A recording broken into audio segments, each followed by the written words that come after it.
अस्सलामुअलैकुम, welcome to novels narrative. कैसे हैं आप सब? उम्मीद करती हूँ कि खैर वाफियत से होंगे। जी, तो आज हम स्टार्ट करने जा रहे हैं अपने नॉवल की नेक्स्ट एपिसोड। लेकिन उससे पहले अगर आपने अभी तक चैनल सब्सक्राइब नहीं किया तो जल्दी से चैनल सब्सक्राइब कर लें, बेल आइकन दबा दें ताकि हर आने वाली नई वीडियो आपको मिलती रहे। लाइक, कमेंट और शेयर करना मत भूलें, ठीक है जी। जी, तो बगैर वक्त ज़ाया करे हम अपनी आज की एपिसोड स्टार्ट करते हैं और देखते हैं कि हमारी आज की एपिसोड में क्या होता है। वो मार्कला हिल्स पर पहुंच चुके थे। कुछ देर के लिए फ्रेश होने एक होटल पर रुके थे। कुछ खाओगे? राहम ने उससे पूछा था। नहीं, अभी इतनी खास भूख तो नहीं है, नेहा ने सुकून से कहा। हाँ, मुझे भी नहीं, थक गया यार ड्राइविंग करते करते। राहम ने एक जोरदार अंगड़ाई ली थी। चलें कुछ देर चहलकदमी करके फ्रेश हो जाए, नेहा ने उसे कहा और वो पहाड़ की जानब एक तरफ कदरे ढलवान पर चले आए। इस जानब कोई नहीं था। गहरी खामोशी में परिंदों की चहकार, बड़े बड़े दरख्त और ठंडी ठार जिस्म में एक सनसनी सी पैदा करती यकबस्ता हवाएं जो नेहा के वजूद पर चादर और जुल्फों से छेड़खानी कर रही थी।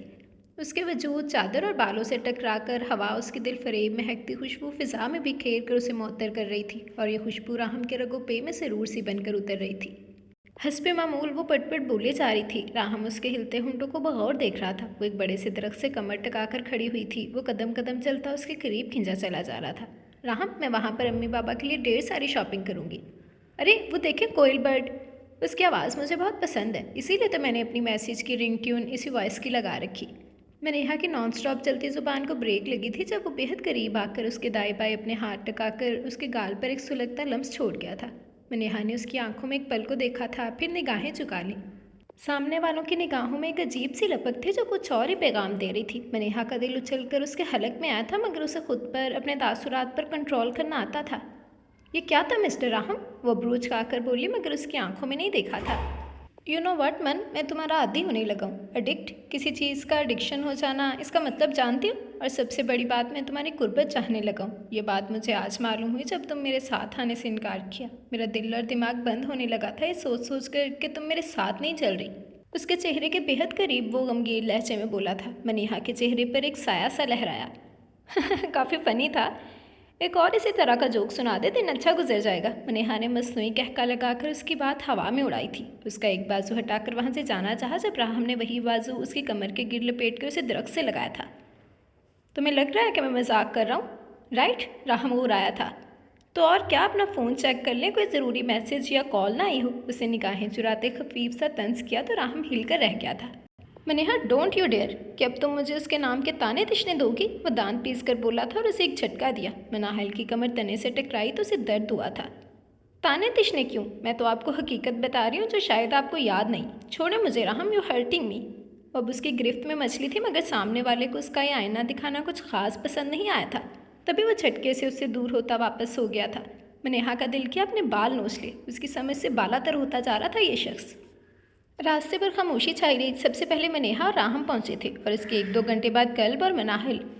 मरी के सब्ज़ासारों में ये खूबसूरत सा बंगलो था जहां वो आए थे। मेज़बानों में बिलाल, उसकी वाइफ नूरीन, अवैस उसकी वाइफ तैयबा और सुमैर और उसकी वाइफ तहरीम थे। उनमें से बिलाल के 2 बच्चे और सुमैर के पास एक बेटी थी, जबकि अवैस की फर्स्ट टाइम एक्सपेक्ट कर रही थी। वो बहुत अच्छे तरीके से उनसे मिले और कुछ ही देर में आपस में ऐसे घुल मिल गए कि जैसे जाने कितने ज़मानों की शनासाई हो। सबने बेंगलों के लॉन में पुरतकल्लुफ़ सा लंच किया, बल्कि खाना लेट ही खाया गया था कि वो लोग काफ़ी लेट पहुंचे थे। खाना खाकर मर्द हज़रात बाहर निकल गए थे, जबकि लेडीज़ और बच्चे इधर ही थे। वो सब आपस में घुल मिल गई थी। खासकर मिनाहिल और नेहा आपस में काफ़ी फ्रैंक हो गई थी। तैयबा चौंकी तख्लीक के मुराहल से गुजर रही थी। उसके आराम का ख्याल करते सब ने स्टार्ट करके उसे उसके रूम में आराम करने की घर से भेज दिया था।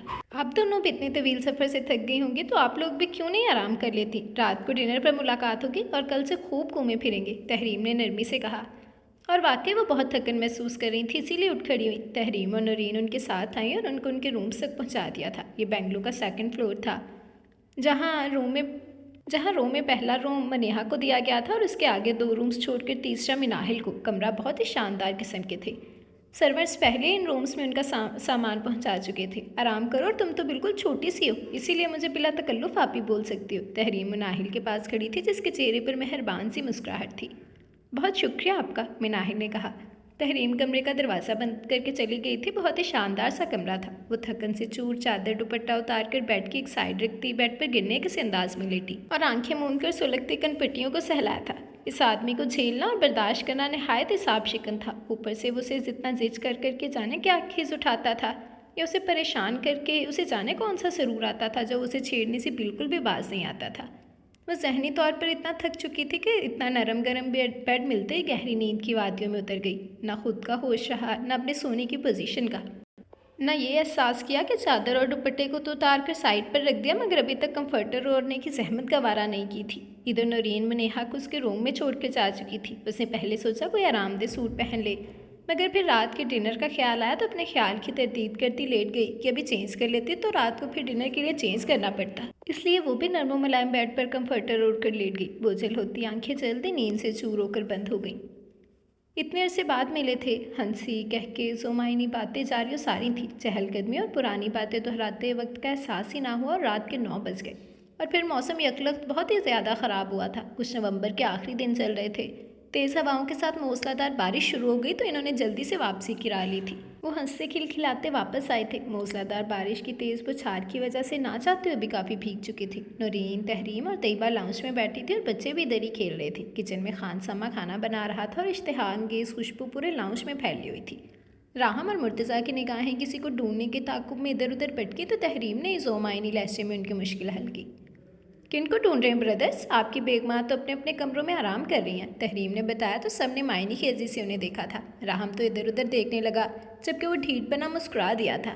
डिनर के लिए उठाकर लाता हूँ। हमारी मोहतरमा की नींद काबिल रश्क हद तक इतनी पक्की है कि पास खड़े होकर नगाड़ा बजाकर उठाना पड़ेगा। वैसे भी चेंज करना है। मुर्तज़ा मुस्कुराता ऊपर की जानिब बढ़ा के सामान रखवाने के साथ बिलाल ने उन्हें आगाह कर दिया था कि उनके कौन कौन से रूम्स हैं। मैं भी नेहा को जगा देता हूँ, राहम ने कहा और अपने रूम की जानिब बढ़ा था।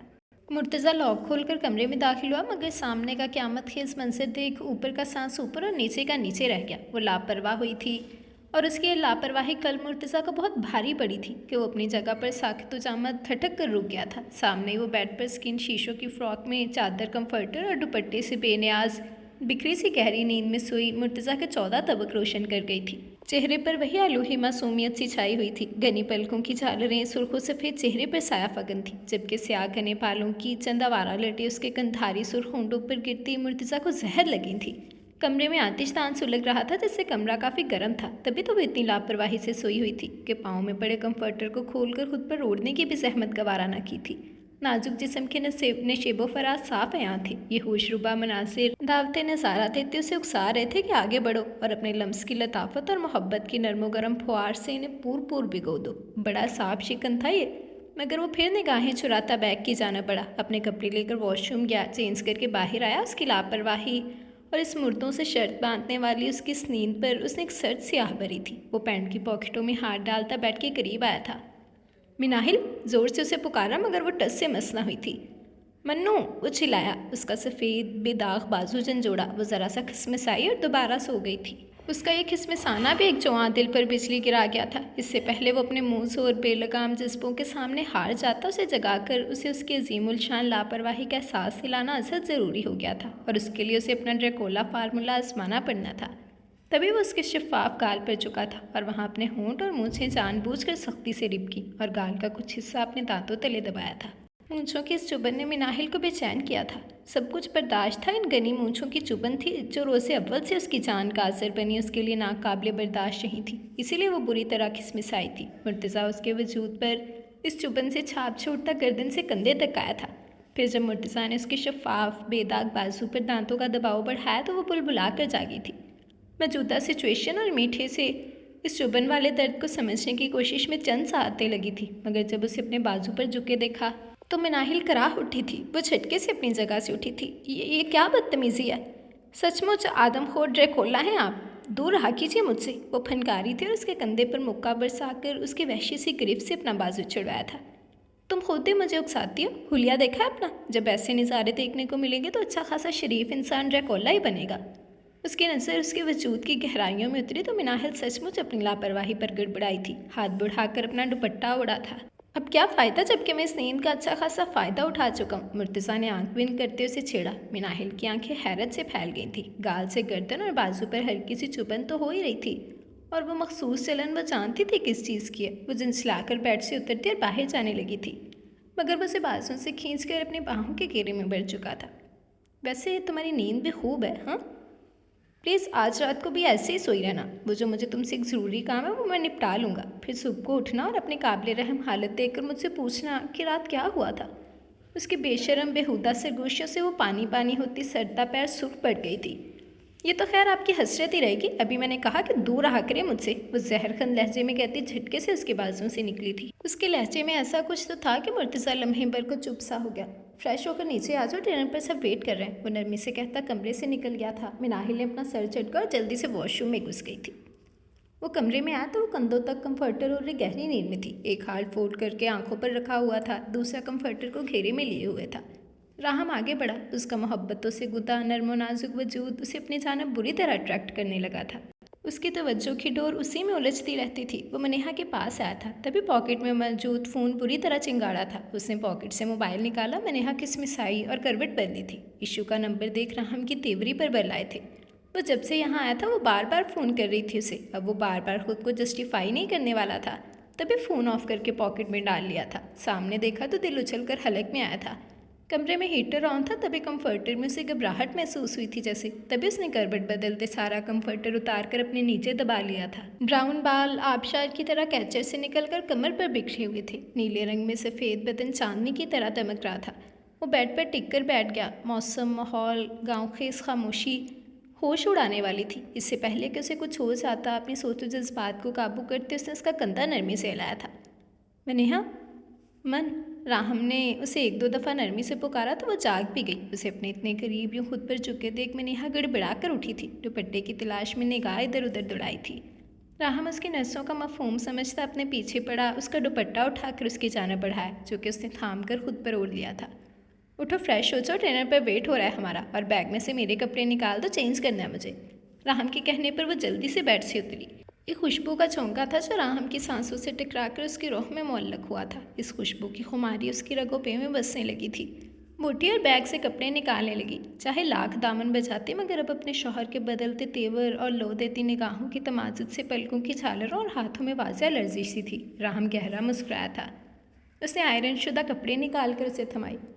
अगर बोलें तो दोबारा आयरन कर देती हूँ, वो उंगलियाँ चटखाते धीमे लहजे में बोली थी।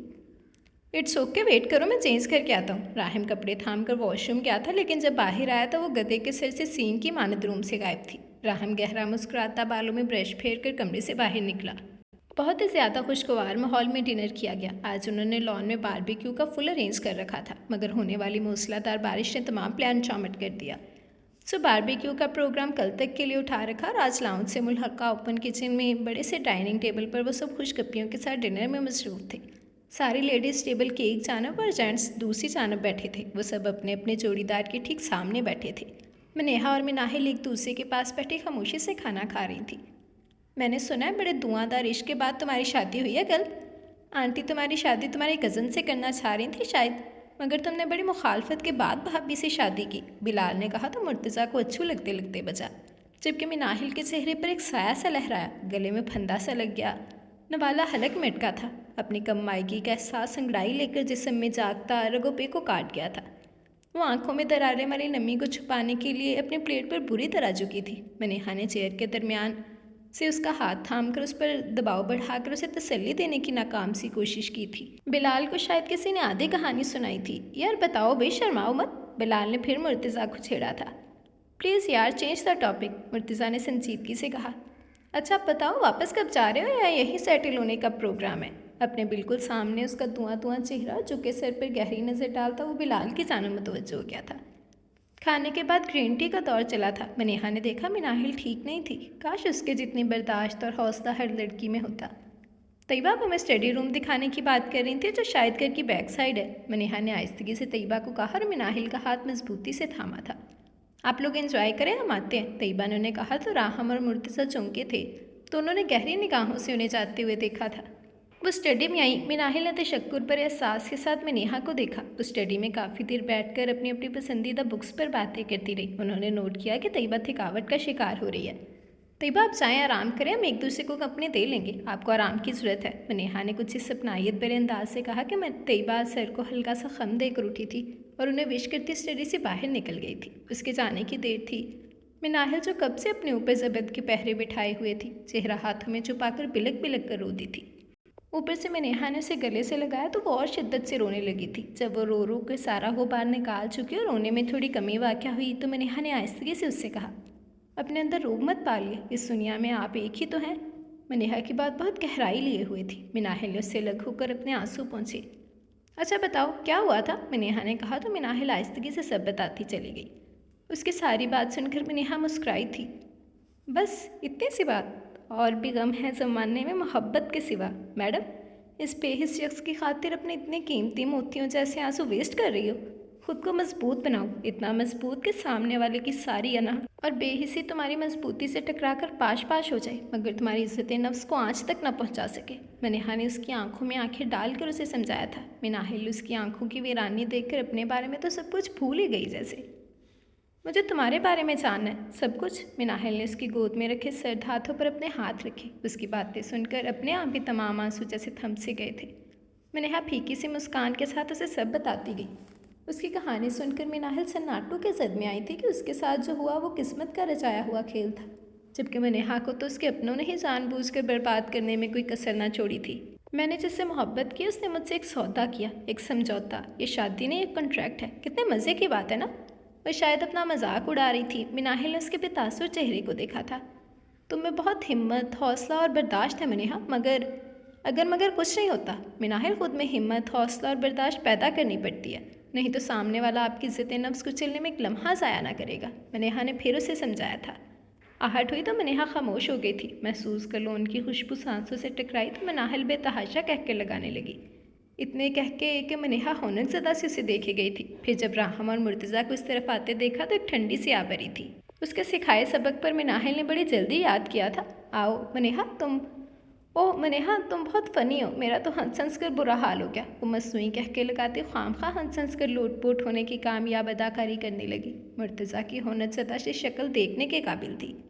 क्या बात है लेडीज़, सोने वोने का कोई प्रोग्राम नहीं है क्या? राहम ने नेहा से कहा तो दोनों उनकी जानब मुतवज्जो हुई थी। हम तो अपनी नींद ले चुके, अब लेट ही नींद आएगी। हम बातें करेंगे, आप लोगों ने आराम करना है तो आप लोग कर लें, नेहा ने टका सा जवाब दिया था।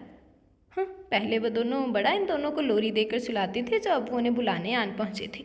उनके जवाब पर दोनों अपना सा मुँह लेकर रह गए थे, जबकि राहम ने नेहा को घूरा जिसके यहाँ आकर काफ़ी परपुर से निकल आए थे। इट्स ओके, चलो राहम हम भी गपशप लगाए, मुर्तज़ा ने कहा तो दोनों वहाँ से निकल आए थे। नेहा मिनाहिल से काफ़ी देर बातें करती रही। फिर स्टडी में नूरीन और तहरीम भी बच्चों को सुलाकर चली आई तो अलग की रौनक लग गई। नेहा मिनाहिल को वक्तन फ़वक्तन हर तरह से समझाती रही थी। वक्त का पता ना चला था कि रात के 1 बज चुका था। एहसास होते ही सब अपनी अपनी जगह से उठे और अपने अपने कमरे की राह ली थी। नेहा कमरे में दाखिल हुई तो वो बेड पर नीम दराज मोबाइल में बिजी अभी भी जाग रहा था। नेहा को हैरत हुई। आप जाग रहे हैं अभी तक? उसने हैरान होकर पूछ लिया था। और वो क्या बोलता, इतनी थकावट के बावजूद नींद किस कम वक्त को आ रही थी। वो उसे इस रूम में देखना चाहता था। राहम ने बस कंधे उचकाने पर इत्तफाक किया था। वो आगे बढ़ी और बैग में से अपना आरामदेह सूट निकाला था। वॉशरूम गई और चेंज करके बाहर आई थी। बाहर गरज चमक के साथ बादल बरस रहे थे। शायद वे बारिश सारी रात बरसनी थी। अब वो शदीद कन्फ्यूज सी रूम के बीचों बीच खड़ी गहरी सोच में थी। क्या हुआ? खैरियत? किस सोच में गुम हो? वो अच्छी तरह जान चुका था कि उसकी झिझक, उसकी कन्फ्यूजन पर जानबूझकर लापरवाह बनता पूछ बैठा था। मैं कहाँ सोऊं? इस रूम में तो कोई सोफ़ा भी नहीं। उसने बेचारगी से इस कॉट को देखा जो सोफ़े की जगह रूम में रखा गया था।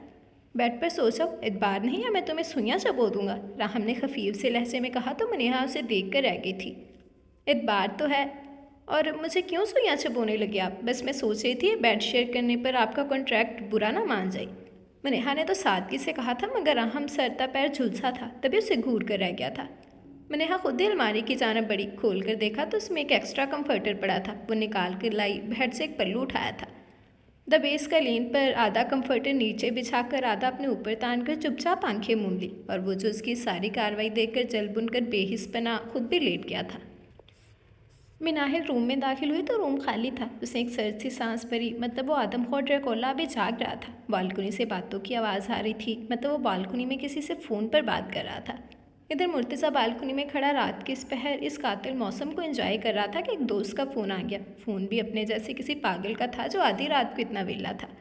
मिनाहिल ने अपने बैग से अपना सूट निकाला, वॉशरूम जाकर चेंज करके और एक और छोटा सा मगर बहुत ख़ास काम निपटा कर आई। अभी आकर बेड पर बैठी थी कि फ़ोन रिंग होने लगा। उसे अपना क्लच निकाल कर उसमें से अपना नामानिकोर फ़ोन निकाला था। फ़ोन देखकर एक मरतबा फिर वो कलस कर रह गई थी, मगर नासा बेगम का नंबर देखकर सर झटक कर फ़ौरन से पहले फ़ोन कान को लगाया। अस्सलाम वालेकुम फुफ्फम्मी, खैरियत? इतनी रात को फ़ोन किया, आपकी तबीयत तो ठीक है ना? आप ठीक तो है ना? इतनी रात को उनका फ़ोन देखकर वो बुखला उठी थी और इसी बुखलाहट में कुछ भी सुने बगैर एक ही सांस में इतने सवाल पूछ डाले थे। अरे अरे, सांस तो लो मेरी बच्ची, मैं बिल्कुल ठीक हूँ। दिन में काफ़ी आराम किया था। बहुत ही नेक बच्ची है दुआ, मेरा बहुत ख्याल रखा। तो अब तहज्जुद के लिए जल्दी उठ गई, सोचा तुम लोग भी अभी जाग रहे होगे, गपशप लगा रहे होगे तो बात कर लो। वैसे भी पहुंचकर फ़ोन ही नहीं किया तुम लोगों ने, नासिया बेगम ने सादगी से कहा तो मिनाहिल खामखा शर्मिंदा हो गई थी। बात सुनते सुनते वो बेड के दरमियान तकिया रखे उस पर ऊंधे मुँह लेट गई थी। कोहनियों के बल लेटकर फ़ोन कान से लगा रखा था। सॉरी फुफ्फम्मी, मैं इतना थक गई कि आते साथ ही सो गई थी। और फिर वो उन्हें तमाम सफ़र का हाल अहवाल सुनाने लगी। इधर वो बालों में हाथ फेरता कमरे के अंदर दाखिल हुआ था। उसे नासिया बेगम के साथ ही मगन देख एक ठंडी सी आ भरी थी। फुफ्फम्मी की दम चली, वो मुंह में बड़बड़ाया था। इधर मिनाहिल ने बस एक ही नज़र देखा उसे और फिर नासिया बेगम से छोटी छोटी बातें करती फ़ोन में मगन हो गई थी। वो जिसे आदत थी गर्मी सर्दी शर्ट उतार कर सोने की, अपनी शर्ट उतारने लगा तो बेख्तियार ही मिनाहिल ने उसकी जानब से रुख दूसरी जानब घुमा लिया। उसकी हरकत पर गहरा मुस्कुराया था। वो धीमे से चलता बेड के करीब आया, जिसे मिनाहिल ने महसूस करके उसकी जानब देखे बगैर उंगली से दूसरी जानब इशारा किया था। मुर्तज़ा ने उसके इशारे के ताक़ुब में उस तरफ देखा तो भुजंगा रह गया था, जहाँ उसे ज़मीन की कारपेट पर एक बिस्तर सेट किया हुआ था। मुर्तज़ा ढीठ बना बेड पर बैठ गया तो मिनाहिल ने बात करते उसकी जानब सवालिया निगाहों से देखा था। सामने से उसने भी अबरूज काट कर उसे यूं देखा जैसे पूछना चाहता हो कि ये क्या मजाक है। उसकी इतनी लंबी फ़ोन कॉल से चंचलाया था। लाओ मुझे फ़ोन दो, मुझे अम्मी से बात करनी है, उसने अचानक कहा तो मिनाहिल ने उसे घूरी से नवाजा। मगर यहाँ परवाह किसे थी, मिनाहिल ने उसे फ़ोन दिया। उसने चंद ज़रूरी बातें की और अच्छा अम्मी आप भी आराम करें, काफ़ी रात हो गई है, सुबह बात होगी, हम भी सोने लगे हैं, मुर्तज़ा ने सुकून से कहा तो नासिया बेगम ने उन्हें दुआएं देकर फ़ोन बंद कर दिया था। मिनाहिल ने उसकी चिलाकी पर उसे कीना तो उसने निगाहों से घूरा था। वो जानता था उससे मुंह मारी से बचने को वो इतनी लंबी फ़ोन कॉल का सहारा ले रही है, तभी खुद फ़ोन लेकर थोड़ी सी बात करके फ़ोन बंद कर दिया। ज़्यादा हॉट एंड हैंडसम लग रहा है क्या शौहर? मिनाहिल के घूरने पर मुर्तज़ा ने उसे सुकून से आग दिखाई थी। मैंने आपका वो बिस्तर लगाया, आप उधर सो जाएं, वो भी सर झटक कर सुकून से कहती बेड पर सीधी होने लगी कि जानती थी वो जानबूझकर बात बढ़ाना चाहता है। क्यों, मैं उधर क्यों लेटूं? इतनी सर्दी में तो अपनी बीवी के पहलू में ही लेटा जाता है। लहजा और अल्फाज फिर मायने खेज तरीन हुए थे, जबकि उसकी निगाहें हर तरह की गुस्ताखी करती कुंदन बदन के नशेबो फराज का एक्सरा कर रही थीं। बाहर मौसम ने अलग किस्म का तूफान उठा रखा था और अंदर ये जो मुसलसल उसे जिज कर रहा था। मिनाहिल खुद ही पैर पटकती इस ज़मीनी बिस्तर की जानब गई कि ठग से लाइट चली गई। हल्की सी चीख मारकर वो बेड को टटोलने लगी। मुर्तज़ा, आखिर जब गुप्त अंधेरे में कुछ ना बन पड़ा तो उसी सितमगर को ही आवाज़ दे डाली। वो हादसा था कि आंसू भी साथ दे ना सके। शिकस्ते दिल पे बहुत देर मुस्कुराई हूँ। अभी मनेहा की आंख लगने ही वाली थी कि धमाके की आवाज़ें कमरे में घुप अंधेरा छा गया। वो हड़बड़ाकर उठी थी, फटी फटी आंखों से इर्द गिर्द देखा, मगर घुप अंधेरे में कुछ भी दिखने से कासिर था। वो बुरी तरह खौफज़दा हुई थी कि बादल यूँ लगता था कमरे में ही गरज बरस रहे हैं। राहम, मतवही से उसे पुकारा था। राहम जो जलता कुर्ता लेटा था, इतनी थकावट थी कि लेटते ही आंख लग गई थी। अब उसे कुछ खबर नहीं थी कि क्या हो रहा है क्या नहीं। इधर जैसे जैसे बादल कड़कते मनेहा का दिल उछलकर हलक में आ रहा था। मोबाइल भी बेड की साइड ड्रॉर पर रखा था शायद। वो बेड टटोलती राहम तक पहुंची थी। वो इतनी खौफज़दा हुई थी कि रो ही पड़ी थी। अभी अभी तो सोया था। राहम कच्ची नींद से बेदार हुआ था और एक मनचाहा नर्मो नाजुक गदाज वजूद उसके ऊपर झुका हुआ उसके कंधे हिला रहा था। राहम, राहम उठे प्लीज़, लाइट जला दें, मुझे डर लग रहा है। उसकी मतवही सी आवाज़ अंधेरे में कमरे की खामोशी को चीरती राहम तक पहुंची थी। ना सिर्फ आवाज़ बल्कि एक मदहोशी भरी खुशबू जो सामने वाले की रगों में उतरी थी। बिखरे से बाल राहम के सीने पर काली गटार की तरह छा गए थे। वो जो उसके कुर्ब के लिए मचल रहा था, बहुत अचानक उसकी कमर में हाथ डालकर उसे अपने सीने पर गिराया था। दूसरा हाथ उसकी पिछली गर्दन पर लपेटा था और उसके होंठों को अपनी सुलगती गिरफ्त में लिया था। मनेहा जो बाहर के तूफान से खौफज़दा थी, क्या पता था कि इस बेहिस के मुँह और जज्बों से उलझ बैठेगी। राहम के अमल में शिद्दत थी और मनेहा को अपनी रूह रेसा रेसा होकर फिजा में बिखरती महसूस हो रही थी। राहम ने करवट बदलते उसे मुकम्मल अपनी गिरफ्त में लिया था। वो उस पर पूरी तरह हावी होता अब उसके कंधे से उसकी शर्ट खिसका चुका था। आज उसका छूना यूं था जैसे वो हर हद पार कर देगा। और वो अपनी इज़्ज़त नफ्स, अपने पंदार को अपनी मोहब्बत से भी ज़्यादा अजीज़ रखने वाली नाजुक दिल लड़की अपने कीमती जज्बों को यूँ किसी कमज़ोर लम्हे का शिकार नहीं होने देना चाहती थी। तभी राहम के कॉलर को जोर से झंझोड़कर उसे होश दिलाने की कोशिश की, जो शायद अपने होश मुकम्मल उड़ा चुका था। इतनी देर के बाद उसने उसकी सांसों को आज़ादी बख्शी तो मनीहा ने गहरी सांस भरकर अपनी बंद होती सांसें हमवार करने की कोशिश की। राहम ने उसकी गर्दन पर अपने लब रखे और उसे अपने सीने में बेंचा था। राहम पीछे हटे। वो सांस संवार करके उसके कंधे पर हाथ रखकर उसे पीछे हटाती हुई गुर्राई थी। तभी लाइट वापस आई। राहम ने उसकी आंखों में बगौर देखा था। छोड़े मुझे राहम। उसके लम्स को उसकी करबत में पिघलने की बजाय राहम को काबिल इत्मीनान न जानते हुए नहायत सर्द लहजे में बोली तो राहम के तमाम जज्बात भग से उड़े थे। माथे पर बलों का जाल बिछा था। What's wrong with you Maniha? तुम ऐसे क्यों बिहेव कर रही हो जैसे मैं कोई ज़बरदस्ती कर रहा हूँ तुम्हारे साथ? शौहर हूँ तुम्हारा, तो तुम्हें क्या प्रॉब्लम है इस रिश्ते को आगे बढ़ाने से? वो उसके कंधे को सख्ती से थामते हुए बोला था। मनीहा को उसकी उंगलियां अपने कंधों में धंसती महसूस हुई तो मनीहा की आंखें भर आई थीं। वह फिर भी अपनी पूरी ताकत लगाकर उसे खुद से दूर करती उसकी गिरफ्त से आज़ाद हो गई थी। रात के इस पहर जब वो अपने मुँह और जज्बों पर काबू पाने में सख्त नाकाम हो रहा था, वो किसी भी बहस में नहीं पड़ना चाहती थी। मनीहा बेड से नीचे उतर आई। राहम उसके इस गुरेज से सीखपा हुआ था। बिखरे बाल कानों के पीछे हट से दुपट्टा उस सितम करके नीचे ही अपनी नाकदरी पर नोहे की ना होकर रह गया था। वो लबों पर हाथ रखकर अपनी सिसकियाँ दबाती अपने बिस्तर की जानब जाने लगी थी। जब राहम भी बेड से उतर कर उस तक आया था, उसे बाजू से खींचकर उसे फिर से अपने पुरशिद्दत गिरफ्त में लिया था। कमर पर सख्ती से बंधे उसके हाथों ने मनीहा को उसके बेतहाशा करीब किया था। मुझे अभी और इसी वक्त इस गुरेज की वजह जाननी है। राहम ने उसके कान की लौ को अपने दांतों तले दबाया था। वो यूं बिहेव कर रहा था जैसे कि उसकी याददाश्त चली गई है। राहम, मुझे आपसे कोई बहस नहीं करनी, ना कोई वजाहत देनी है। मुझे नींद आ रही है, छोड़े मुझे। वो मछली और उसके कसरती मजबूत बाजों से घुलती संजीदगी से बोली थी। नो, बताओ मुझे क्या प्रॉब्लम है तुम्हें? अब की बार वो सख्ती से बोला था और अब मनीहा की यहीं बस हो चुकी थी। उसे पत्थर से सर फोड़ते फोड़ते उसने राहम का कॉलर दबोचा था। उसकी आंखों में अपनी आंखें डाली थी। क्यों राहम, भूल गए अपना वो कॉन्ट्रैक्ट, वो समझौता जिसके चलते आप मेरे करीब नहीं आ सकते, उससे बेवफाई नहीं कर सकते? अभी तो आप इन कमज़ोर लम्हों की गिरफ्त में फंसे अपनी ख्वाहिश पूरी करना चाहते हैं। तब क्या होगा जब सुबह उठकर अगर मुझे ही बोल दिया कि मैं तो बहक गया था मनीहा, तुमने मुझे क्यों नहीं रोका? और तब अम्मी की कसम खा के कहती हूँ राहम, मैं अपनी जान ले लूँगी, खुदकुशी कर लूँगी मैं, समझे आप? वो बेतहाशा रोती अपनी दिल की हर बात हर कैफियत बयान कर गई। उसका गिरेबान जोड़ते अजियत की जाने कौन सी इंतहा पर थी और सामने वाला उसे बगौर देखकर आखिर में गहरा मुस्कुराया था। ज़रा सा झुककर उसके शफाफ चेहरे से वो कीमती नमकीन मोती चुने थे। आई स्वेयर नहीं कहूँगा ऐसा, अपने दिल की रजामंदी से रिश्ता आगे बढ़ाना चाहता हूँ। ये कमबख्त दिल ही तो है जो हर दलील को पसपश डालता बगावत पर उतरते अपनी मनमानियाँ करना चाहता है। उसके चेहरे के दिलकश नकूश चूमता खमार आलूल लहजे में बोला था, मगर मैं नेहा उसके अल्फाज से नहीं उलझना चाहती थी। वो ये रिस्क ले ही नहीं सकती थी। लेते भी क्यों? वो कौन सा उसके इश्क में गोडे गोडे गिरफ्तार था? यह उसने इजहार किया था। तभी वो फिर सूखी रेत की तरह उसकी गिरफ्त से फिसली थी। मुझे सोना है राहम, आप भी सो जाएं। उससे निगाहें चुराती अपने बिस्तर में घुसी थी। सरता पैर तक कंफर्टर ताना। राहम इधर सर से सांस खींची थी और तेज़ी से आगे बढ़ा, झुककर कंफर्टर समेत उसे ज़मीन से उठाया था। मनीहा तड़प उठी और कंफर्टर से हवाइयाँ उड़ा चेहरा बाहर निकाला था। राहम, ये क्या? वो बुरी तरह मछली, मगर राहम ने उसे बेड पर उतारा था। राहम, ये क्या कर रहे हैं आप? वो भीगी पल के सुर्ख चेहरा लिए चिल्लाई थी। Shut up Maniha, just shut up. वो समझौता कोई पत्थर पर लकीर बनाकर नहीं खींचा था मैंने, जो मिटाया नहीं जा सकता। और इस समझौते में कहीं नहीं कहा था मैंने कि तुम मेरे साथ एक बेड एक रूम एक बेड शेयर नहीं कर सकती। अब सुकून से सो जाओ, नहीं तो अधेड़ के रख दूंगा मनीहा तुम्हें। वो एक घुटना बेड पर रखे उसके ऊपर झुका, उसके बाजू दबोच कर गुराया था, मगर मनीहा की आंखों से गिरते आंसू देखकर वो पीछे हटा था और अपनी साइड आकर लेटा था। मनीहा ने अपनी सिसकियाँ दबाते उसके मुखालिफ से मत करवट ली थी। तभी राहम ने उसके कमर में हाथ डालकर उसे करीब घसीटा। मनीहा की पुश्त उसके कुशादा सीने से टकराई थी। मनीहा ने अपने दोनों हाथ अपने लबों पर रखकर अपनी चीख दबाई थी। राहम ने उसके गेट नरम सा हिसार कायम किया था। उसका सर अपने बाजू पर रखा था। हे, सो जाओ मन, सुकून से सो जाओ, कुछ नहीं करूँगा, भरोसा रखो यार।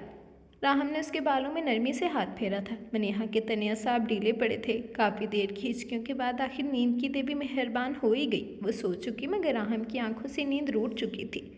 उसकी मनीहा के लिए फीलिंग्स मुकम्मल तौर पर बदल चुकी थी। दिल की बदलती इन कैफियत ने उसे बेचैन कर रखा था, मगर अभी उन्हें मुकम्मल तौर पर समझने के लिए शायद किसी बड़े दर्जे का होना लाजमी था। मुर्तज़ा जो जाग रहा था उसके पुकारने पर गहरा मुस्कुराया और बेड से उठ बैठा। हाथ बढ़ाकर अपना मोबाइल थामा मगर कुछ सोचकर उसे ऑन नहीं किया था। मुर्तज़ा, कमज़ोर सी डरी सहमी आवाज़ फिर अंधेरे में उसके करीब गूंजी। मुर्तज़ा ने उसे खींचकर खुद से लगाया था। वह हल्की सी चीख मारकर अब खुद को मुर्तज़ा के हिसार में महसूस करके खामोश हुई थी। क्या है बुज़दिल चूहिया? उसने पूछते उसकी कमर पर हाथ ले जाकर मोबाइल फ़ोन का टॉर्च ऑन किया था। मलचे अंधेरे में उसका फक हुआ चेहरा देख मुर्तज़ा को हंसी आई थी। एक चीज़ होती है डियर बुज़दिल डरपोक चूहिया, जिसे मोबाइल फ़ोन बोलते हैं, जो कि तुमने शायद अपने तकिए के पास रखा। उसका टॉर्च चलाना था मगर तुम तो अब खुद चलकर अपने शौहर की बाहों में चली आई उसे बहकाने। अब तुम्हारा क्या होगा कालिया? मुर्तज़ा ने इंतहाई मायनी खेसी से कहते उसके 14 तबक रोशन किए थे। वो बुरी तरह खिसमिसाई थी। कल छोड़े मुझे, मैं मुंह नोच लूँगी आपका। वो फनकारी। मिनाहिल ने उसके सीने पर हाथ रखकर उससे अलग होने की कोशिश की थी। हिम्मत है तो छुड़वा लो खुद को। वो इत्मीनान से उसकी कमर पर हाथ बांधे खड़ा उसकी उछल कूद दिलचस्पी से देखने लगा। अब की बार मिनाहिल ने अपने तराशीदा नाखून उसके सीने पर खबोए थे। वो जो अभी अभी इतना गहरा जख्म बिल्कुल ताज़ा था, क्योंकि एक मरतबा इन्फेक्शन भी हो चुका था उसमें, जो ठीक होने का नाम नहीं ले रहा था और ज़रा सी बेहतियाती पर फिर से हरा जाता था। मिनाहिल के नाखूनों ने उसे फिर से उधेड़ डाला था। वो दर्द से बुलबुला उठा था और अपने सीने पर हाथ रखा, जहाँ से पल पल करता खून निकलकर सारी सफ़ेद बुनियाद भिगो रहा था। और ये मंजर देख मिनाहिल का चेहरे का रंग उड़ गया था। उसे सदमे से बेहाल होते अपने होंठों पर हाथ रखा था। ये क्या हुआ? मैंने इतना नहीं, ये मैंने नहीं किया। तोड़ तोड़ कर बेतरतीब अल्फाज अदा करती वो अपने हवासों में नहीं लग रही थी। वो दिल के मुकाम पर हाथ रखे बेड पर बैठा था। चेहरे पर बेतहाशा तकलीफ़ के तासुरात थे, जबकि वो फूट फूट कर रोती थी।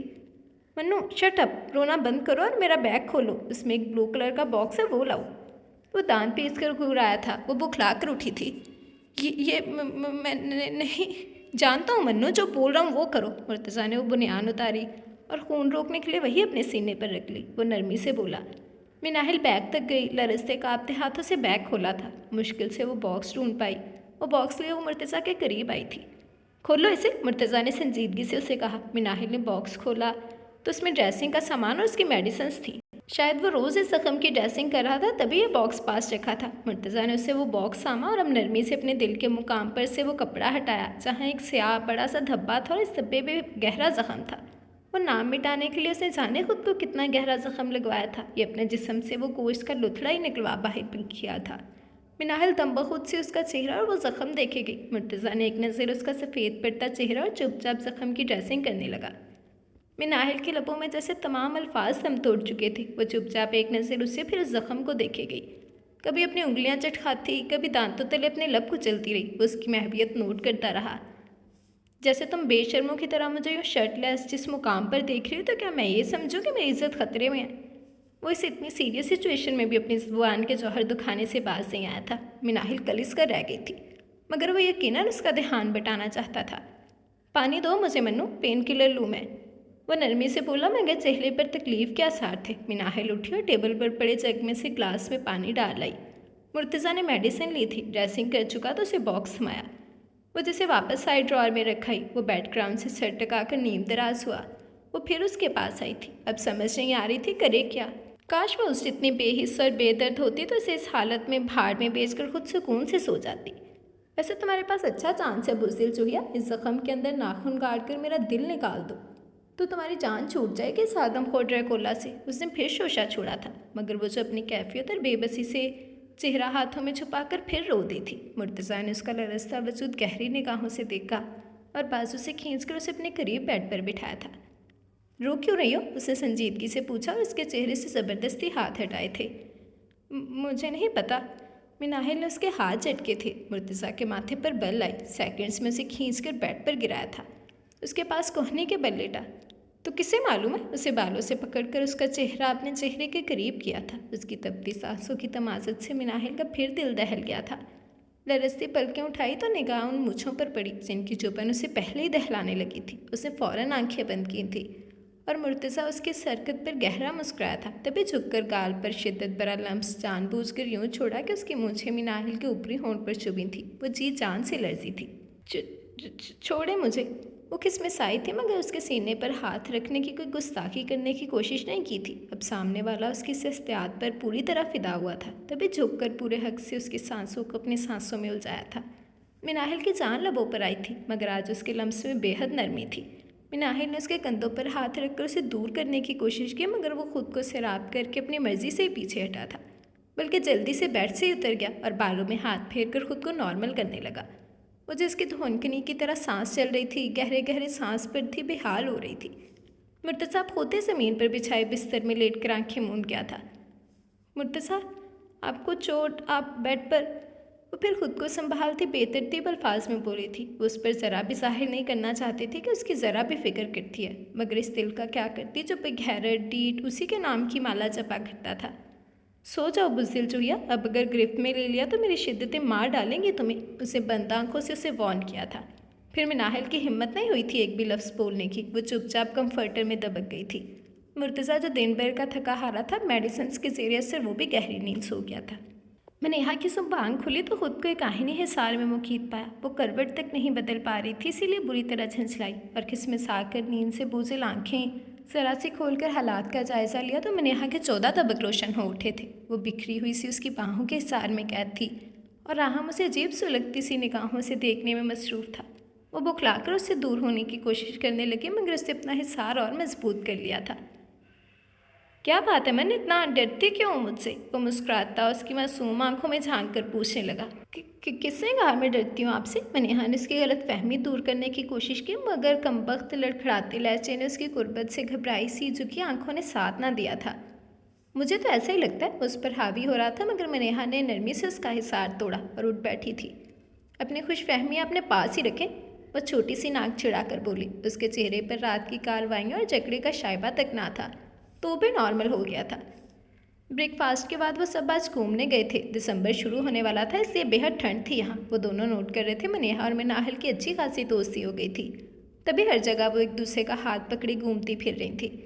इन दोनों के लिए तो जैसे चेहरे पर नो लिफ्ट का बोर्ड लगा रखा था। वो बिलाल लोगों के साथ घूमते रहे, फिर बाजार आ गए, सब शॉपिंग कर रहे थे। मनेहा धड़ाधड़ शॉपिंग कर रही थी क्योंकि उसे हयात साहिब ने उसका अपना क्रेडिट कार्ड बनवा कर दिया था। मिनाहिल उसकी हेल्प कर रही थी मगर खुद कुछ नहीं खरीद रही थी और मुर्तज़ा कब से उसे देख रहा था जो बस विंडो शॉपिंग पर इत्तफा कर रही थी। मुर्तज़ा को कब बर्दाश्त हुई थी ये बात, तभी उसके करीब आया था। मन्नू, उसे नरमी से उसे पुकारा था और उसका हाथ थाम कर शॉप की एक साइड पर ले गया। जी? मिनाहिल सर से सांस खींचकर उसकी जानब मुतवज्जो हुई थी। यकीनन अब इस खप्ती के साथ लायानी बहस होने वाली थी। मैंने तुम्हारे क्लच में क्रेडिट कार्ड डाला था तो शॉपिंग क्यों नहीं कर रही हो? मुर्तज़ा ने लहजा धीमा रखने की कोशिश की थी।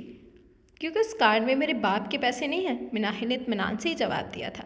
मुर्तज़ा के तेवरी पर बल आए थे। उसका बाजू दबोच कर अपने करीब किया। तुम वो बात भूल क्यों नहीं जाती हो मन्नू? वो दांत पीस कर बोला था। मुर्तज़ा ने उसे बहुत करीब कर रखा था कि उसकी सांसों की तपिश से मिनाहिल को अपना चेहरा जलता महसूस हुआ था। पास से कुछ मंजिलों की टोली गुजरी थी। ओए होए लव बर्ड्स, कोई कोना नहीं छोड़ते रोमांस जानने का। एक ने होटिंग की तो बाकी कहका लगाकर हंस पड़े थे। मिनाहिल कानों तक सुर्ख हुई थी। अच्छा करती हूँ शॉपिंग, अब पीछे हटेंगे? कि आपने कसम खा लिया कि हर जगह बेशर्मी दिखानी है? वो भी कलिस कर बोली थी। अब की बार वो गहरा मुस्कुराया था। बेशर्मी अभी पूरी तरह तुमने दिखाने कब दिया? और यहाँ तो सरासर इल्ज़ाम ही है कि मैंने कुछ किया। क्या किया मैंने?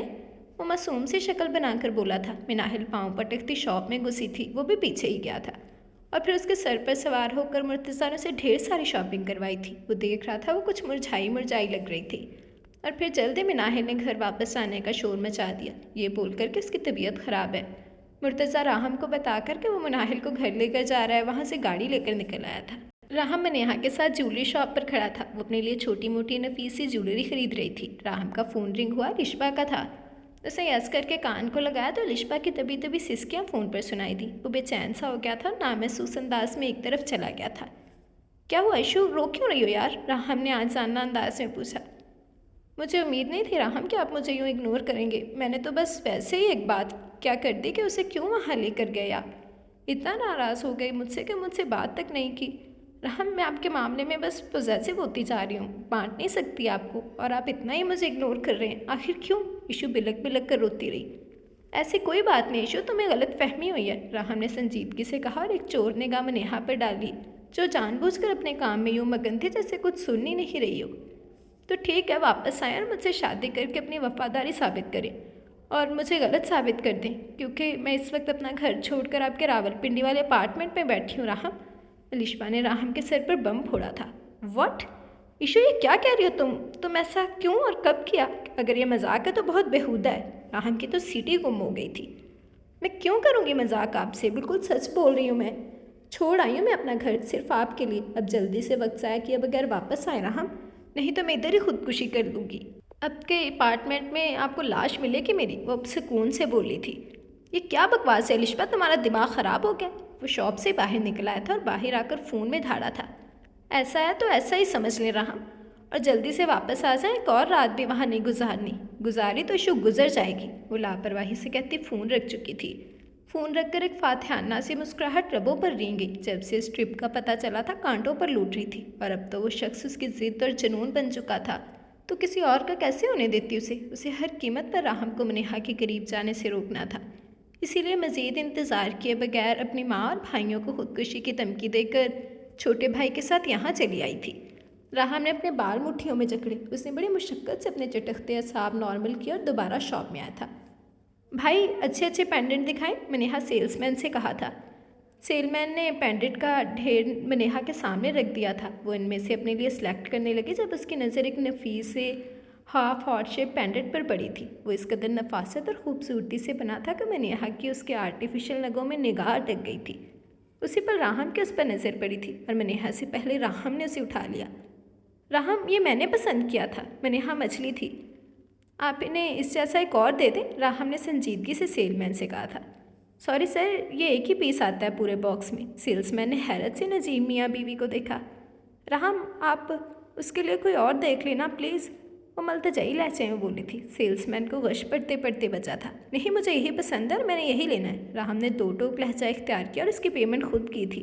मनीहा के चेहरे पर एक साया सा लहराया था। मैं कुछ और देखना चाहती हूँ। वो दनस्ता मंजर से हट जाना चाहती थी। गले में फंदा सा अटक गया था। दिल पर 1000 ज़रबें पड़ रही थी, मगर जो आज ठीक से उठी थी मनीहा बुलबुला कर रह गई थी।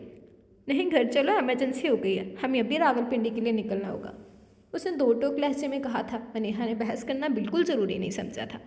वो पहले कौन सा यहाँ आने के लिए मरी जा रही थी। अब भी वक्त से पहले वापसी पर भला उसे क्या एतराज़ हो सकता था। यूं भी पल पल की इस अजियत से कम कम जान छूट जाती कि वापस अपने हॉल में सिमट जाना चाहती थी। राहम ने उसके शॉपिंग बैग्स गाड़ी में रखे और दोनों गाड़ी लेकर निकले थे। मुर्तज़ा उसे लिए घर वापस आया था। वो तेज़ी से गाड़ी से निकलकर ऊपर अपने कमरे में भाग गई थी। मुर्तज़ा परेशान हुआ और उसके पीछे रूम में आया। वो आते साथ ही वॉशरूम में घुस गई थी। मुर्तज़ा को उसकी हालत और सिचुएशन देखकर हंसी आई थी। कुछ देर बाद उसने झिझकते वॉशरूम के दरवाजे से अपनी एक आंख बाहर निकाल कर झांका था।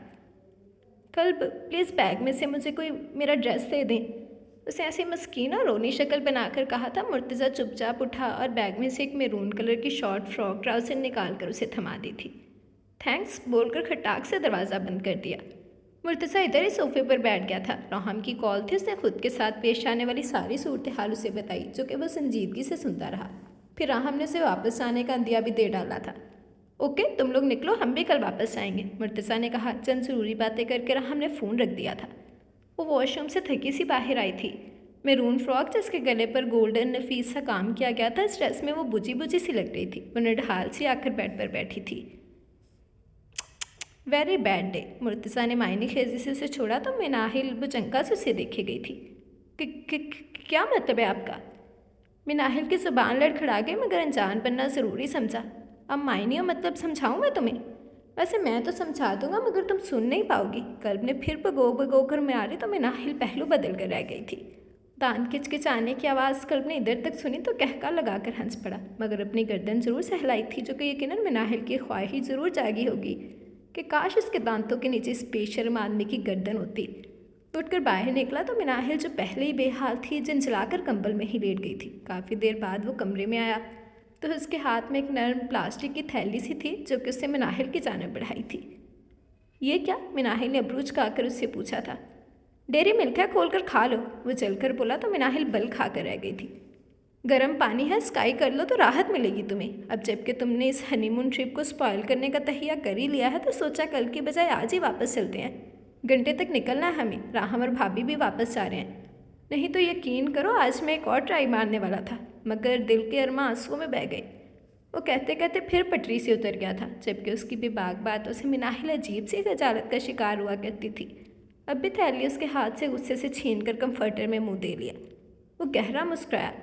बकवास कर रहा था खामखा। ऑफिस से इमरजेंसी कॉल थी, इसलिए आज ही वापस जाना था, मगर कल्ब को उसे तपाकर जाने कौन सा सरूर आता था जो हर वक्त उसकी नाक में दम करके रखता था।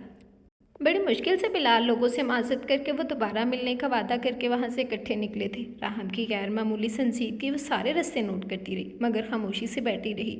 आखिर इत्तेकाद आने वाले सफ़र के बाद वो रावलपिंडी पहुँचे। गाड़ी अपार्टमेंट के पोर्च में खड़ी हुई तो मनेहा बाहर निकली। राहम ने सामान निकाला। वो लाउंज में दाखिल हुए थे जब मनेहा ने हैरत से उसे सामने बैठे देखा, और आज हैरत अंगेज तौर पर उसने मनेहा को देखकर भी उसे मुखातिब नहीं किया था। इशू, तुम यहाँ? आखिर मनेहा ही बोली, मगर वो राहम को अंदर आता देख मनेहा के पास से गुजरती भाग कर गई और बड़ी बेबाकी से उसके सीने पर सर रखकर फूट फूट कर रो दी। समंदर आंख के अंदर है लेकिन रो नहीं सकता। ये आंसू प्यार का मोती है, उसको खो नहीं सकता। मेरी चाहत को अपना तो बना लेना, मगर सुन ले, जो मेरा हो नहीं पाया वो तेरा हो नहीं सकता।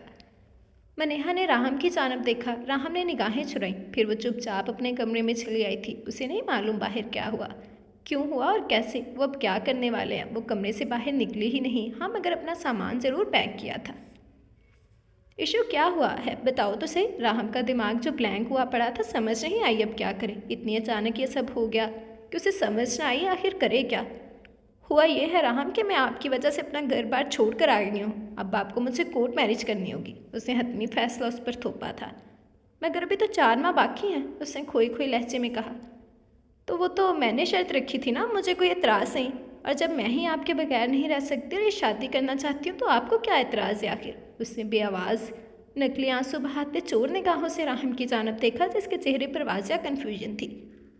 देखो इशू, ये फ़ैसला ऐसे इतनी अचानक और बड़ों के बगैर नहीं हुआ करता। मैं कैसे सबको हैंडल करूँगा, तुम समझने की कोशिश करो, उसने बेबसी से उसे कहा था। वाह राहम वाह, आपकी वजह से मैं अपने घर वालों को, अपने माँ बाप को, इस मुआशरे समाज की परवाह किए बगैर सब छोड़ छाड़ कर आ गई, और आप एक मर्द होकर ऐसे डर रहे हैं। हैरत है। उसका लहजा चुपता हुआ सा था। हाँ, मगर आज मनेहा के हवाले से उससे कोई ताना दिशना देने की हमाकत नहीं की थी। शातिर खिलाड़ी थी, जान गई थी इस मौजू पर बात करके बना बनाया खेल बिगाड़ देगी। राहम पहलू बदल कर रह गया था। मुझे समझ नहीं आ रही राहम कि आप क्यों इतना सोच रहे हैं, जब ये सब पहले से ही तय था। आई स्वेयर, अगर आप अपनी बात से मुकरे या पीछे हटे तो मैं वापस हरगिज़ नहीं जाऊंगी, यहीं जान दे दूंगी अपनी। अलिशबा ने उसको हर तरफ से घेर कर उसके इमोशनल ब्लैकमेलिंग के ताबूत में आखिरी कील ठूंका था। दरवाजे पर दस्तक हुई तो मनेहा अपने ख्यालात से चौंकी थी। यस, कम इन, मनेहा ने आहिस्तगी से कहा। वो झिझकता दरवाज़ा खोलकर अंदर आया था, मगर अंदर आकर हैरत में डूब गया। आज भी पहले दिन जैसे मनेहा उसे इस मुश्किल से भी खुद ही निकाल ले गई थी। राहम का दिल बिल्कुल साकत था, जैसे हर एहसास से आरी, हर जज्बे से खाली। कंफ्यूज, क्या करे क्या ना करे, ये कैसी मुश्किल थी। वो अपना सामान पैक करके बैठी थी। राहम ने संजीदगी से उसे देखा, फिर उसके सामान को। आप मुझे अम्मी की तरफ छोड़ आएं। आपने जो भी फैसला किया या कुछ भी करना हो आप कर लीजिएगा, मेरी वजह से कंफ्यूज होने की ज़रूरत नहीं है, उसने सादगी से कहा था। अगर तो वो बेहिस थी तो बहुत शदीद किस्म की थी, लेकिन अगर अदाकारी कर रही थी तो कमाल की कर रही थी कि राहम भी दम बखुद सा उसकी जानब देखे गया। चलो फिर, राहम ने कहा। वो चुपचाप उठी और अपना हैंडबैग उठाकर कंधे पर डाला और शॉल ओढ़ी। राहम ने उसका लगेज उठाया था। मनेहा पहले बाहर निकली और उसके पीछे वो सामान घसीटता बाहर निकला था। ऐ काश वो चुपचाप वहाँ से निकल आने से पहले तो उसे नाट्यदार थप्पड़ उसके चढ़ती और उसका गिरबान पकड़कर झंझोड़ देती। चाहिल औरतों की तरह आयशु को बालों से घसीट कर अपने घर से बाहर निकाल देती। कुछ तो करती। राहम ने उसके पीछे चलते गुस्से से उसकी पीठ को घूरते ये ज़रूर सोचा था। वो काफ़ी लेट लाहौर पहुँचे थे और वो नाज़ा बेगम के सामने तमाम चीज़ें बिखेरी उन्हें अपने लिए और उनके लिए की गई शॉपिंग दिखा रही थी। दुआ भी करीब बैठी थी और मिनाहिल के चेहरे पर नरम से मुस्कुराहट और खुशी की चमक देखकर ये खुशियाँ कायम और दायम रहने की दुआ मांगी थी। पुप्पो अम्मी, मुझे शॉल आपके लिए बहुत बहुत पसंद आई और दुआ के लिए मैं बुक्स लेकर आई हूँ। उसने उन्हें वो चीज़ें थमाई थी। वो भी अपना सामान कमरे में रख कर इधर ही चलाया था। थैंक यू सो मच भाभी, दुआ बहुत ज़्यादा खुश हुई थी। दुआ अपनी भाभी से पूछो कुछ खाने को मिलेगा या शॉपिंग ये खिलानी है सबको, उसने बोलकर दांतों तले लब दबाया। मुर्तज़ा के गौहर अफशानी पर वो जल्दी से सामान समेटने लगी। जो मुझे कभी खुश होता देख ले, सड़ियल कहीं के, मिनाहिल दिल में ही सोच सकी थी। अच्छा भाई, इतना भाभी खाना लगाती है, मुझे घर छोड़ाएं, बाबा की तबीयत ठीक नहीं, मैं और आंटी हम तो खाना खा चुके हैं, अब आप खा लेना। ओके चलो, मैं अंकल की आदत भी कराऊँ खड़े खड़े, मुर्तज़ा ने कहा तो दुआ उसके साथ चली गई। नाज़िशा बेगम भी कुछ तबीयत की वजह से बुझी बुझी लग रही थी, तो वो भी अपने कमरे में चली गई थी। मिनाहिल ने खाना लगाया जब वो वापस आया। अम्मी कहाँ हैं? तबीयत ठीक नहीं, शायद इसलिए लेट गई हैं, मिनाहिल ने जवाब दिया और चुपचाप खाना खाने लगी थी। तुमने मेरे लिए कोई गिफ्ट नहीं लिया मन्नू? मुर्तज़ा को जाने क्या सूझी अचानक पूछ बैठा। मिनाहिल अपनी जगह साकत रह गई थी। आप खुद ले लेते, और आपको मेरे गिफ्ट की क्या जरूरत है? मिनाहिल ने दामन बचाना चाहा। मुर्तज़ा ने बगौर उसे देखा था। तुमसे ही तो चाहिए मुझे अब सब कुछ, उसने सब पर जोर दिया था। फिर खामोशी छाई रही। खाना खा चुके तो मिनाहिल बर्तन समेटने लगी। वो वहीं समा बैठा रहा, उसे देखता रहा। मैरून शॉर्ट फ्रॉक में वो चांदनी की तरह दमक रही थी। वो सादगी में भी अपने गुदास वजूद में काफ़ी रानाई लिए हुई थी। जाने कौन सी कशिश थी जब कलब को उसकी जानब खींचती थी। अब भी वो खुद पर और अपनी निगाहों पर से इख्तियार खो रहा था। कुछ चाहिए आपको? मिनाहिल उसकी निगाहों की तप्पे से झंझलाई थी। हाँ तुम, दो लफ्ज़ी जवाब था जो मिनाहिल को लाजवाब कर गया, इसीलिए चुप्पी बली समझी। वो शानदार सा मर्द अब उसका तलबगार था। क्यों? ये क्यों भी मिनाहिल के लिए सिर्फ अज़ियत के सिवा कुछ नहीं था। मन्नू अपने रूम में आ जाओ, एक और बेबाक फरमाइश। मिनाहिल की हथेलियाँ पसीने से तर हो गई थी। वो फुफ्फो अम्मी की तबीयत ठीक नहीं तो मैं उन्हीं के पास जाऊँगी। वो अपना काम कर चुकी तो निगाहें चुराकर वहाँ से भाग जाना चाहती थी, तभी उसकी कलाई उसकी सुलगती गिरफ्त में आई थी। कलब छोड़े मेरा हाथ, तो जलाई थी, मगर मुर्तज़ा ने खींच कर उसे अपनी पुरशिद्दत गिरफ्त में लिया था। यूँ कि मिनाहिल की एक कलाई उसके हाथ में थी और दूसरा हाथ कल्ब के कंधे पर, जबकि मुर्तज़ा ने एक हाथ से उसकी कलाई थाम रखी थी और दूसरा उसकी कमर पर से बालों को नरम गिरफ्त में लिया था। कुछ भी समझने का मौका दिए बगैर उसके लबों को अपनी गिरफ्त में लेता वो उन पर मीठा सा तशद्दुद करने लगा था। मिनाहिल ने उसके कंधे पर मुक्के बरसाए थे, मगर वो इतनी जल्दी कहाँ से राब होने वाला था। मगर चंद लम्हों में मिनाहिल की जान निकालने में कोई कसर नहीं छोड़ी थी उसने। कल्ब ने जानबूझकर गिरफ्त नरम की तो अपना आप छुड़वा कर नाज़िशा बेगम के कमरे में भागी और मुर्तज़ा एक सर्द सी सांस खींच कर रह गया था। ये तो तय था कि नींद की देवी रूठ गई होगी मुर्तज़ा से और अब रात आंखों में ही कटेगी। राहम बाहर से घर वापस आया। आज मनेहा को गए 5वां दिन था और आज वो ईशू से कोर्ट मैरिज करने जा रहा था। उसे ईशू से मोहब्बत होने का दावा था। वो उसे पाना चाहता था, उसे शादी करना चाहता था। मगर अब जबकि वो दिन आन पहुंचा था तो अब पहलू में दिल साकित था, बिल्कुल खामोश, बेतासुर, बेहिस्सा। पॉलर वाली आ चुकी थी ईशू को तैयार करने। वो भी बेदिली से तैयार होने कमरे में आया था। ड्रेसिंग खोला, ड्रेस लेकर वॉशरूम गया और बेदिली से ही अपनी तैयारी मुकम्मल की थी। जिस दिन से वो गई थी वो उसे फ़ोन कर रहा था, मगर तब वो चंका रह गया जब नंबर ब्लॉक कर दिया गया। ये भी कहाँ गवारा था वो यूँ इग्नोर करे, उससे मुंह मोड़ ले, उसे लाताल्लुक़ी इख्तियार कर ले। फिर जाने क्या सोचकर मनेहा का ड्रेसिंग खोला था। उसके पैरों तले से ज़मीन खिसकी थी ये देख कर कि मनेहा का सारा सामान ही वहाँ से गायब था। वो जो पहलू में दिल खामोश सा था, अब इस कमबख्त दिल ने इतने ज़ोर से पसलियों से सर पटका था कि वो बुलबुला कर रह गया। फिर कुछ भी सोचे समझे बगैर वो फ़ोन पर कुछ डायल करता बाहर निकला था और अगली पहली फ़्लाइट पकड़कर लाहौर पहुंचा। मिनाहिल ने 2 दिन से अकेडमी फिर से ज्वाइन कर ली थी और आज उसे 5वां दिन था अकेडमी आते। मुर्तज़ा अपने ऑफिस में बुरी तरह बिजी हुआ था, तभी शायद नोट नहीं कर पाया था कि उसने वापस ऐसा कोई खबत पाला है कि नहीं। मगर आज वो अकेडमी से आते कदरी लेट हो गई थी, तभी बस स्टॉप पर खड़ी पहलू बदल रही थी। और फिर वही हुआ जिसका डर था। वो ऑफिस से वापसी पर उसे इधर खड़े देख चुका था। आज फिर मिनाहिल को बस स्टॉप पर देखकर मुर्तज़ा के तन बदन में आग लगी थी। फिर से वही मंजर देखकर उसका खून खौला था कि उसकी इज्जत पर कई गलीज़ निगाहें टिकी हुई थी। कार के पहिए पैरों में चिरचिराए तो मिनाहिल अपनी जगह से उछलकर 2 कदम पीछे हटी थी, मगर उसे जारहाना तेवरों के साथ अपनी जाना बाता देख मिनाहिल के गले में गिल्टी से उभर कर मालूम हुई थी। कुछ भी कहे बगैर मुर्तज़ा ने उसकी कलाई दबोची और कुछ भी कहे सुने बगैर उसे तकरीबन गाड़ी में पटका था। वो ड्राइविंग सीट पर बैठकर तेज़ी से गाड़ी स्टार्ट की। आप मुझ पर यूँ धोनस नहीं जमा सकते, सुना आपने? जो भी जैसे मेरा दिल चाहेगा मैं वो करूँगी, आप मुझे रोक नहीं सकते। कोई हक नहीं है आपका मुझ पर, समझे आप? वो फट पड़ी थी और रोने की बजाय सारा गुस्सा और डर उस पर पलट दिया था। ठीक है, हक की बात है तो आज अपने सारे हकूक़ वसूल करूँगा मैं तुमसे, प्यारी बीवी। और जब हमारे इस रिश्ते का एहसास तुम्हारी रगों में उतरेगा तो फिर शायद तुम्हें अच्छे से समझ आ जाए कि मेरा क्या हक है तुम पर। 100 सुनार की एक लोहार की के मुतरादफ मिनाहिल अपनी जगह चिटपटा कर दम साध गई थी। सिर झटक कर सुकून से पीठ मोड़ कर बैठ गई। अब इस ट्रेकोला के कौन मुँह लगता? उसे लगा बात आई गई हो गई, मगर काश ऐसा होता। बाकी का वक्त बहुत बोझल गुजरा था। जब डिनर के टेबल पर खाना खाते हुए नाज़िशा बेगम के सामने उसने शोशा छोड़ा तो मिनाहिल कराह कर रह गई थी। हाथ पैर ठंडे पड़ने लगे थे। उसका दिल किया वो वहीं ज़मीन में गड़ कर मर जाएगी। मन्नू किचन का काम समेट कर दूध का ग्लास लेकर अपने रूम में आ जाना। आज से तुम्हें हमारे कमरे में सोना है। अम्मी समझा दे अपनी प्यारी बेटी को। बहुत संजीदगी से वो इतनी बेबाकी से बोलता वहाँ से ये जा वो जा कि मिनाहिल का दिल क्या वो कहीं छुप जाए या मंजर से गायब हो जाए। वो तेज़ी से उठी और किचन समेटने लगी। साथ साथ दिल में उसे शान में कई कलमात अदा किए थे। काम से फ्री होकर उसका बेहुदा हुक्म पस डालकर वो नासा बेगम के कमरे की जाने आई थी। कमरे में दाखिल हुई थी जब मिनाहिल मेरी जान जाओ अपने कमरे में जाओ। नासा बेगम ने ऐसी यास भरे लहजे में उसे कहा था कि मिनाहिल का दिल कट कर रह गया था। लेकिन फुफ्फो अम्मी उसने बुरी तरह अपने लब काटे थे। जाओ मिनाहिल, उन्होंने फिर नरमी से कहा था। मिनाहिल ने पहलू बदला। दिन की दी गई उसकी धमकी याद आई तो फिर वो मरने वाली हो गई थी, मगर मरते क्या ना करते कि मुसादिक हर सूरत शेर की खुचार में जाना था आज। फुफ्फो अम्मी उसने फिर कुछ कहना चाहा था, जबकि हनूज उतरी जमी खड़ी रही। मिनाहिल, जाने क्यों मुझे लगता है कि मेरा वक्त बहुत करीब है और इससे पहले मैं तुम्हें और मुर्तज़ा को एक दूसरे के साथ खुश और मुकम्मल देखना चाहती हूँ, ताकि ये देखकर सुकून से मर सकूँ कि तुम अपने घर में बिल्कुल खुश हो। आखिरत में अपने भाई के सामने भी तो सुरखरू होना है। तुम्हारी जानब से कोई फ़िक्र ना मुझे, और सबसे बड़ी ख्वाहिश मुर्तज़ा की औलाद को अपनी गोद में खिलाना चाहती हूँ। क्या अपनी फुफ्फो अम्मी की ये ख्वाहिश पूरी नहीं करोगी? नासा बेगम ने अपने दिल का हाल बयान किया तो वो लरस कर रह गई थी। निगाहें झुकाई, इस बात में सर हिलाया और चुपचाप किचन में चली गई। जी, तो ये थी हमारी आज की एपिसोड। उम्मीद करती हूँ कि आप लोगों को पसंद आई होगी। अपनी राय का इजहार ज़रूर कीजिएगा कि आज की एपिसोड आप लोगों को कैसी लगी। आप सबकी राय का, आप सबके कमेंट्स का मुझे बेसब्री से इंतज़ार रहेगा।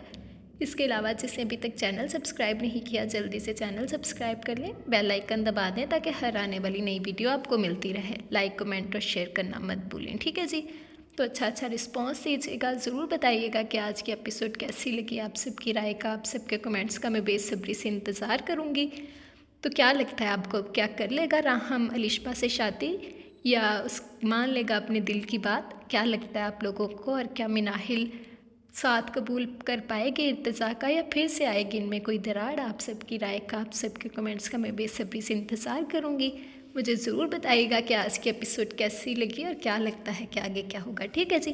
तो चले हम लोग एक दफ़ा अपना कमेंट सेक्शन देख लेते हैं, फिर अपनी वीडियो एंड करेंगे जी। तो चले हम कमेंट सेक्शन देखते हैं। सबसे पहले मोहम्मद तुफ़ैल का कमेंट है, अस्सलाम वालेकुम जी, कैसी हैं आप? नाम वाला एपिसोड बहुत अच्छा था, बहुत शुक्रिया आपका। वालेकुम अस्सलाम, अल्हम्दुलिल्लाह मैं बिल्कुल ठीक हूँ। आप कैसी हैं Mohammad Tufail? And thank you very much, आपको एपिसोड अच्छा लगा, मुझे खुशी हुई। आगे भी आपकी राय का इंतज़ार रहेगा। देन एम इरफान कह रहे हैं, अस्सलाम वालेकुम, नावल नेम प्लीज़, मैंने इसको स्टार्ट से रीड करना है, इसके फर्स्ट 2 पार्ट्स कहाँ मिलेंगे प्लीज़? चलें, वालेकुम अस्सलाम। नावल का नेम इंशाल्लाह लास्ट एपिसोड में मेंशन होगा और इसके जो फर्स्ट 2 पार्ट्स हैं वो जब वीडियो एंड होगी तो मैं आपको इनका लिंक शेयर कर दूँगी, ठीक है जी। देन सुभान मलिक कह रहे हैं, ज़बरदस्त, थैंक यू वेरी मच सुभान मलिक, आपको अच्छा लगा, मुझे खुशी हुई। आगे भी आपकी राय का इंतज़ार रहेगा। शहनाज अफ़ीफ़ कह रही हैं, ज़बरदस्त happy, thank you very much Shahnaz Afif, आपको अच्छा लगा, मुझे खुशी हुई। आगे भी आपकी राय का इंतज़ार रहेगा। देन यूनिवर्स कह रहे हैं, क्या बकवास नावल है। एक तो हस्बैंड ने अपनी वाइफ को उसकी मशूका के चक्कर में धोखा देकर शादी की, उसके अगेंस्ट FIR होनी चाहिए थी। यहाँ उल्टा हीरोइन नेक बीवी बन रही है कि साल गुजर जाएगा। दिमाग ख़राब है राइटर का और कुछ नहीं। इतकी बन के अब आपने उस धोखेबाज हस्बैंड के दिल जीतेगी, नॉनसेंस। नहीं भाई, सेल्फ रिस्पेक्ट है तो उसे छोड़ के गई है, फिर बाहर में जाए ऐसा बंदा जब खुद बाज नहीं आ रहा, अब खुद उसका दिल अपनी बेगम की तरफ फिर गया है तो क्या कह सकते हैं हम। बाकी कोई बात नहीं, आपको अच्छा नहीं लगा तो मैं क्या कह सकती हूँ, आप ना पढ़े, आखिरी हल है।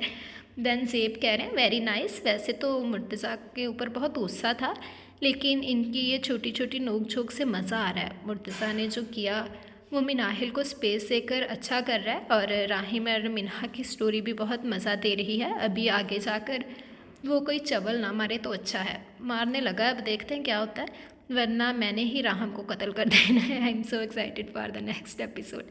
थैंक यू वेरी मच ज़ेब, आपको अच्छी लगी एपिसोड, मुझे खुशी हुई। आगे भी आपकी राय का इंतज़ार रहेगा। बाकी राहम चवल तो मारने लगा है, अब अल्लाह करे उसे हिदायत आ जाए, देखते हैं कि क्या होता है। वैसे क्या लगता है आप लोगों को कि क्या होगा, क्या राहम कर लेगा शादी? द सलमा कौसर कह रही है, ज़बरदस्त novel, thank you for the episode. Thank you very much Salma Kausar, आपको अच्छा लगा, मुझे खुशी हुई। आगे भी आपकी राय का बेसब्री से इंतज़ार रहेगा। देन मिन्हा सुहेब कह रही हैं, good, thank you very much Minha, आपको अच्छा लगा, मुझे खुशी हुई। आगे भी अपनी राय का इजहार ज़रूर कीजिएगा। जैनब सगीर कह रही है, nice, thank you very much Zainab Sagheer. Arshiyan Tariq ने लाइक किया है, thank you very much Arshiyan Tariq. Then Zeb कह रहे हैं नावल बहुत मज़े का है, मिन्हा तो बिल्कुल ठीक कर रही है क्योंकि राहम जो किया वो बहुत गलत है, उसको टेंशन भी चाहिए और साथ साथ दूसरी लड़की से भी लगा हुआ है। Very bad attitude of Rahim, बिल्कुल नो डाउट, इस बात में कोई शक नहीं है कि राहिम ने बहुत बड़ी गलती की और चवल ही मार रहा है।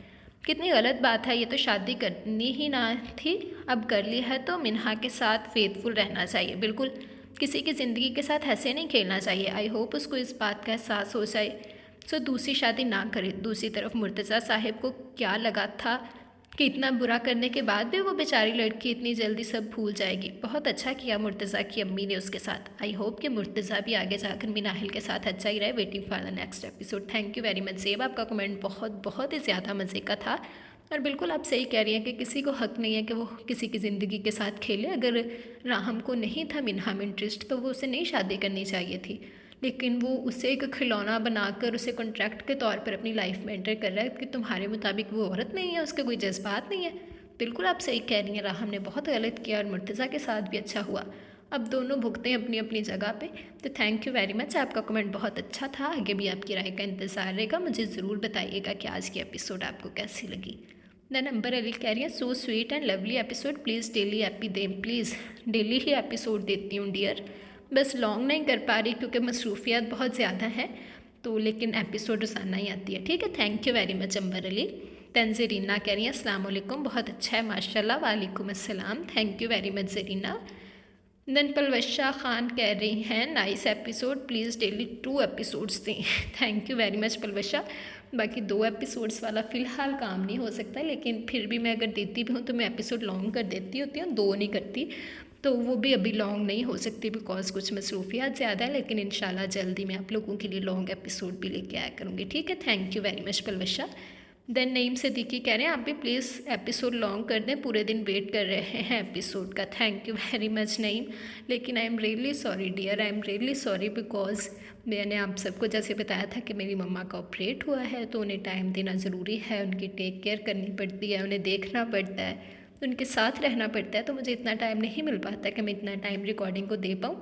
लेकिन जैसे ही वो ठीक होंगी तो इंशाल्लाह आप लोगों के लिए लॉन्ग एपिसोड भी लेकर आऊँगी। ठीक है जी, thank you very much. Then soul development कह रही हैं अस्सलाम वालेकुम, आप भी नाइस नावल, बहुत मज़े का, मैं तो दीवानी हो गई हूँ इस नावल की। थैंक यू वेरी मच, आपको अच्छा लगा, मुझे खुशी हुई। आगे भी आपकी राय का इंतज़ार रहेगा, मुझे ज़रूर बताइएगा कि आगे आपको क्या लगता है। ठीक है, गौसिया खान ने लाइक किया, thank you very much Gausia Khan. Then Ayesha queen कह रही है अस्सलाम वालेकुम। वालेकुम अस्सलाम। हीरोइन जो हीरो को इग्नोर कर रही है उसमें बड़ा ही मज़ा आ रहा है, बिल्कुल मुझे भी आ रहा है। मुझे हीरोइन की ये बात अच्छी लगी है कि उसने अपनी इज़्ज़त को ऊपर रखा। आपके लिए आपकी सेल्फ़ रिस्पेक्ट सबसे ऊपर होनी चाहिए, नो डाउट। हीरोइन बहुत अच्छा कर रही है, हीरो के साथ हमारा प्रोग्राम बहुत अच्छा हुआ अभी, माशाल्लाह माशाल्लाह। अल्लाह पाक आपको मज़ीद कामयाब करे। मेरे और सीमा दोनों को प्राइज़ मिला, माशाल्लाह, बहुत मुबारक हो आप दोनों को। 20 से हमारे फ़ाइनल एग्ज़ाम्स शुरू हैं, बेस्ट ऑफ लक, अल्लाह पाक आप लोगों को कामयाब करे। तो प्लीज़ आप भी दुआ कीजिएगा। जी तो आप लोगों के साथ ही हैं मेरी दुआएं, अल्लाह पाक आपको कामयाब करे, आपको अच्छे नंबरों से पास करे। आप लोग बिल्कुल टेंशन मत लीजिएगा, दिल लगा कर पढ़िएगा। And thank you very much Ayesha, आपका कमेंट बहुत मज़े का था। देन सीमा सुल्ताना कह रही है अस्सलाम वालेकुम, नाइस। वालेकुम अस्सलाम, थैंक यू वेरी मच सीमा। आज क्या हो गया इतना शॉर्ट कमेंट, खैर तो है। देन शहरीन शहज़ादी कह रही है nice novel and wise, thank you very much Shehreen Shahzadi, आपको अच्छा लगा, मुझे खुशी हुई। आगे भी आपकी राय का बेसब्री से इंतज़ार रहेगा। देन शहनाज अफ़ीफ़ कह रही हैं nice episode, thank you very much Shahnaz. Haris Khan कह रहे हैं शुक्रिया आप भी, thank you very much Haris Khan, आपको अच्छा लगा, मुझे खुशी हुई। आगे भी आपकी राय का इंतज़ार रहेगा। हादिया खान कह रही हैं प्लीज़ रीड तस्वरे जाना बाय सीमा शाहिद, इंशाल्लाह उनसे रब्ता करने की कोशिश करूँगी, अगर मुझे मिल पाया उनका जवाब तो ज़रूर पढ़ूँगी। Thank you very much. Then सेब कह रहे हैं nice so far, I hope कि राह बेवकूफ़ी ना करे और सिर्फ मिन्हा ही से शादी करे। देखते हैं क्या होता है, लगता नहीं है मुझे बेवकूफ़ी करने तो जा रहा है। अब आप लोग मुझे आज की एपिसोड सुन के ज़रूर बताइएगा कि आपको क्या लगता है कि क्या होगा। देन सेव कह रहे हैं ज़बरदस्त amazing novel, Payam character was really amazing, novel का नेम मेंशन नहीं किया आपने। थैंक यू वेरी मच सेव, आपको अच्छा लगा, मुझे खुशी हुई। आगे भी आपकी राय का इंतज़ार रहेगा। तो इस नावल का नाम था आहे मोहब्बत बाय निशाल अजीज़। ठीक है जी। देन ज़ेबा परवीन कह रही हैं next part please, next part इंशाल्लाह, ये 3rd पार्ट अपलोड हो चुका है, 4th पार्ट इंशाल्लाह शाम 7 बजे अपलोड हो जाएगा। ठीक है जी। देन मंसूर अहमद कह रहे हैं nice, thank you very much Mansoor Ahmad.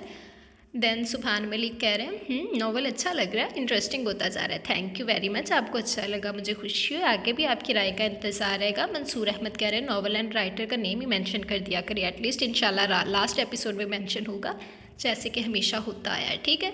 It's Saeeda कह रही है the novel is just awesome and your voice is just magical, thank you very much it's Saeeda, आपको अच्छा लगा, मुझे खुशी हुई, आगे भी आपकी राय का इंतज़ार रहेगा, ज़रूर बताइएगा कि आज की एपिसोड आपको कैसी लगी।